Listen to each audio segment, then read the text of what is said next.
बिस्मिल्लाहिर्रहमानिर्रहीम। अस्सलाम वालेकुम स्टूडेंट्स, आज हम करेंगे फर्स्ट चैप्टर की ऑब्जेक्टिव एक्सरसाइज। इसके साथ ही अल्हम्दुलिल्लाह हमारा फर्स्ट चैप्टर कंप्लीट हो जाएगा। लास्ट लेक्चर में हमने रिव्यू एक्सरसाइज 1 की थी, तो आज हम ऑब्जेक्टिव एक्सरसाइज 1 करे थे। इसके 3 क्वेश्चन हैं। फर्स्ट क्वेश्चन में शॉर्ट क्वेश्चन है, उनके आंसर देने हैं। सेकंड में फिल इन द ब्लैंक्स हैं और थर्ड में MCQs है। ठीक है, जो फर्स्ट क्वेश्चन है उसके फर्दर 5 पार्ट्स हैं। शॉर्ट से ये क्वेश्चन हैं क्योंकि हमें जो पूरा चैप्टर है वो अच्छी तरह से आता है कॉन्सेप्चुअली और वैसे भी, तो हम आसानी से इनके आंसर दे सकते हैं। तो चलें स्टार्ट करते हैं। ऑलरेडी मैंने इनके आंसर लिख दिए, अभी मैं आपसे शेयर करती हूँ। Objective exercise number 1, question number 1, answer the question. First जो इसका पार्ट है वो है student define a set. Set की डेफिनेशन आपको अच्छी तरह से आती हैं। Collection of distinct and well defined object is called a set. ये इसकी डेफिनेशन है और साथ आप इसके एग्जांपल भी दे दें तो ज़्यादा बेहतर है। आप किसी भी फॉर्म में इसकी एग्जांपल दे सकते हैं, डिस्क्रिप्टिव फॉर्म में भी दे सकते हैं और टेबुलर में भी दे सकते हैं। मैंने यहाँ पे टेबुलर फॉर्म में दी है। फर्स्ट 5 नेस्टो नंबर। सेकेंड पार्ट है student what is meant by symbol. ये सिंबल जो है ये सेट में यूज़ होता है। देखते हैं ये क्यों यूज़ होता है। मीन्स इज़ द एलिमेंट और मेंबर ऑफ अ सेट। जैसे ये 5 नेचुरल नंबर सेट के एलिमेंट्स हैं और जब हमने ये रिप्रेजेंट करना हो कि ये इस सेट से बिलोंग करते हैं तो हम इस सिंबल को यूज़ करते हैं। ठीक है स्टूडेंट। थर्ड पार्ट है हमारे पास name 2 forms of a set. वैसे तो सेट की 3 फॉर्म्स होती हैं लेकिन 6 क्लास में 2 फॉर्म है मेंशन किया गया है, इसलिए आपने 2 फॉर्म्स ही लिखनी है। 7 और 8 क्लास में 3 फॉर्म तो आप यूज़ करेंगे। There are 2 forms to describe a set. First one descriptive form, second tabular form. Student यहाँ पे आपने डिस्क्रिप्टिव और टेबुलर फॉर्म की डेफिनेशन नहीं लिखनी क्योंकि ये शॉर्ट क्वेश्चन है। हाँ, आप उनकी एग्जांपल ज़रूर लिख सकते हैं, मैंने भी यहाँ पे इनकी एग्जांपल दे दी हैं। डिस्क्रिप्टिव फॉर्म में हम स्टेटमेंट के फॉर्म में सेट को डिस्क्राइब करते हैं। यहाँ पे मैंने set of natural number describe कर दिए हैं और टेबुलर फॉर्म में हम कॉमा से सेट के एलिमेंट्स की सेपरेशन करते हैं ब्रैकेट्स के अंदर। इसी तरह से मैंने आसान से एग्जांपल दे दी है। फोर्थ पार्ट है हमारे पास what is mean by the word distinct in a set. Set की डेफिनेशन में अभी आप देखें ये वर्ड यूज़ हुआ था। Collection of distinct and well defined object is called a set.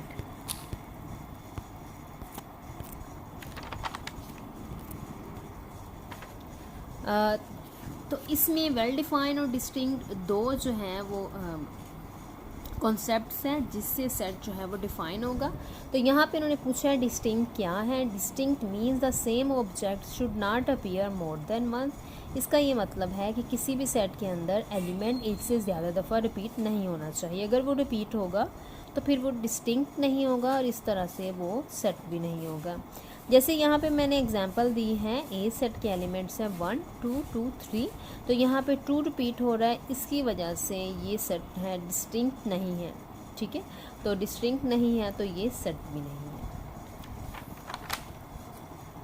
Fifth part है हमारे पास 2 सेट गिवन है और उन्होंने क्वेश्चन किया है कि ये इक्वल है या नहीं। सबसे पहले स्टूडेंट हम देखते हैं कि इक्वल सेट की डेफिनेशन क्या है। इक्वल सेट स्टूडेंट्स वो सेट होते हैं जिनमें नंबर ऑफ़ एलिमेंट्स भी सेम होते हैं। मींस एक सेट में अगर 2 एलिमेंट्स हैं दूसरे में भी 2 होने चाहिए, एक में 1 है तो दूसरे में भी 1 होना चाहिए और एलिमेंट्स भी सेम होते हैं। सीक्वेंस उनका डिस्टर्ब हो सकता है लेकिन एलिमेंट्स सेम होना चाहिए। चले हम चेक करते हैं, दोनों चीज़ें इसमें हैं। स्टूडेंट पहली कंडीशन तो दोनों में है क्योंकि x में भी 3 एलिमेंट्स हैं और y में भी 3 एलिमेंट्स हैं। और दूसरी कंडीशन सेम एलिमेंट वो भी दोनों में है। ए में x में ज़रा सीक्वेंस से लिखा गया है लेकिन y में सीक्वेंस डिस्टर्ब है लेकिन एलिमेंट्स वही सेम है। इस तरह से ये सेट भी इक्वल सेट हो गया। फर्स्ट क्वेश्चन इसके साथ ही हमारा कंप्लीट हुआ। अब हम करते हैं question number 2, fill in the blanks.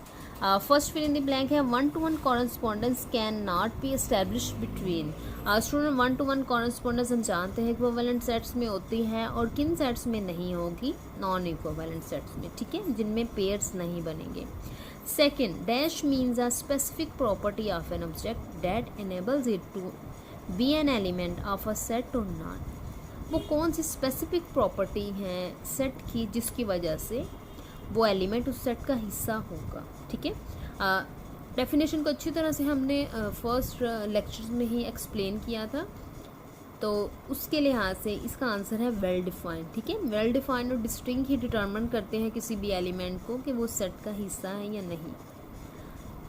Third, the symbol dash means does not belong to set. Question में हमने बात की थी सिंबल एलिमेंट को रिप्रेजेंट करता है, और अगर उसके ऊपर इस तरह से हम स्लैश डाल देंगे तो इसका मतलब होगा कि वो does not belong to set. ठीक है, कि ये मेंबर इस सेट का एलिमेंट नहीं है।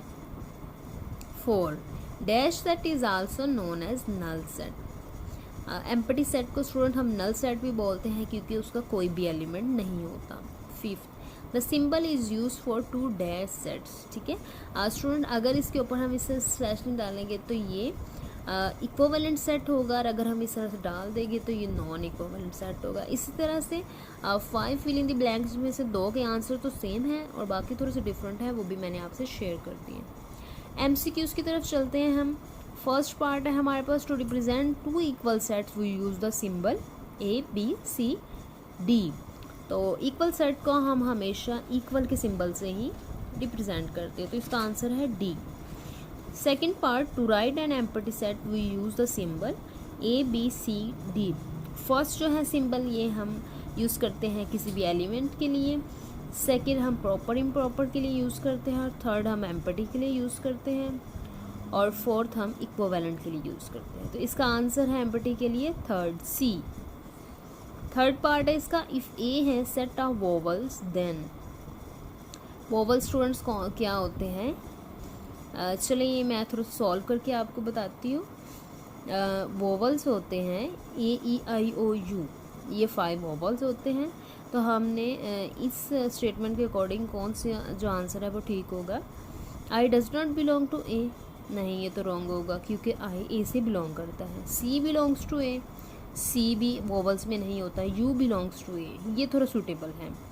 उसके बाद D, A does not belong to A, A भी A से बिलोंग करता है, इसलिए इसका आंसर C होगा।